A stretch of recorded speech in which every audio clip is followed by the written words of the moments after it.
The long regret. What if your entire life was on the brink of changing for the worse, and you had it within you to make it better, to change the course of your fate and rise against all opposition? What would that look like? Now imagine the same thing on a broader scale that affects everyone.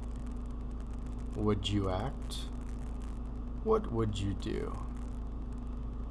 If we look for wisdom from our past, our founders revolted against a system of oppression and forged ahead on their own, free from the tyranny they had been enslaved by. Do Americans today hold the same character of conviction? Has their society lost its moral virtue?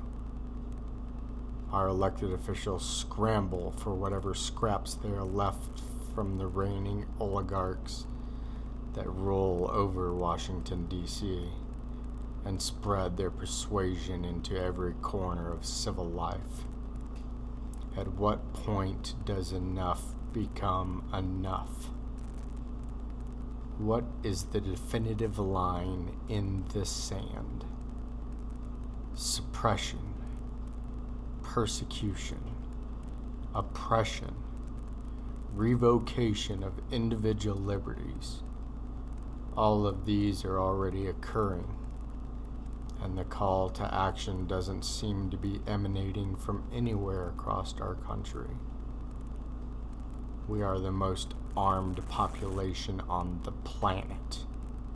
Shouldn't we be able to demand action from the ones designated to represent us? Or is the system too broken to repair?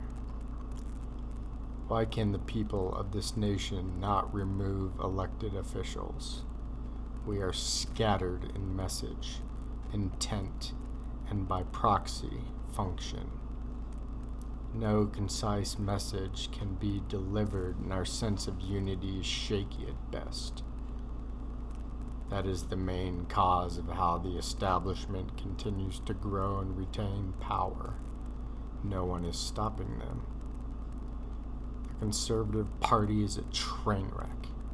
Infighting, backstabbing, and treasonous snakes within the party are tearing it apart for an attaboy from the opposition. We do have a reprieve. It is definitive and considerable. You and I. The combined power of influence against the establishment could, with proper motivation, be deafening. What forces our hand and demands compliance? Is it the force of law and repercussions? Our nature as human beings is to defy tyranny, and yet here we are, to the most corrupt, controlling establishment the United States has ever known, and still no action. It is indeed a definitive cause for concern. Have we been so brutalized by the establishment that the will of the people to live free has been removed? If that is the case, then the nation is truly lost. I do not believe it is. I believe that people will fight for their freedom. I have to know everything about our creation, past and way of life, tells me that is the case. Is it simply a matter of time? Are we waiting for something or someone else to save us when we have the power to do it ourselves? Time will tell. We must do something. With every passing day, the establishment grows in desire and consumption of wealth and power.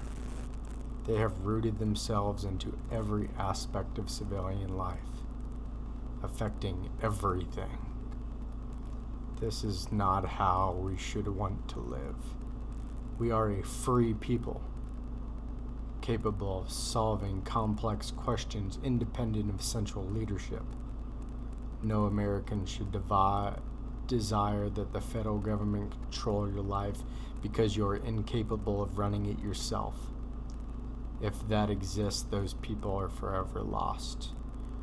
Products of a system destined to sacrifice themselves for it. I believe most Americans do not fall into this category. But like with every great tragedy, some must fall. The long regret is the period of time we seem to be into right now, where the path forward is unclear to so many that the demand for action does not gain any traction, possibly soon. This haze over all of us will be lifted, and the clarity of thought and message will resonate from every American in unity. We are the land of the free, home of the brave, and we revoke the establishment. Until that time, more suffering, more misery will sweep the population like a great flood, destroying our society and way of life to meet the corrupted, distorted view of an equalized society. And we will witness the rise of the socialist state.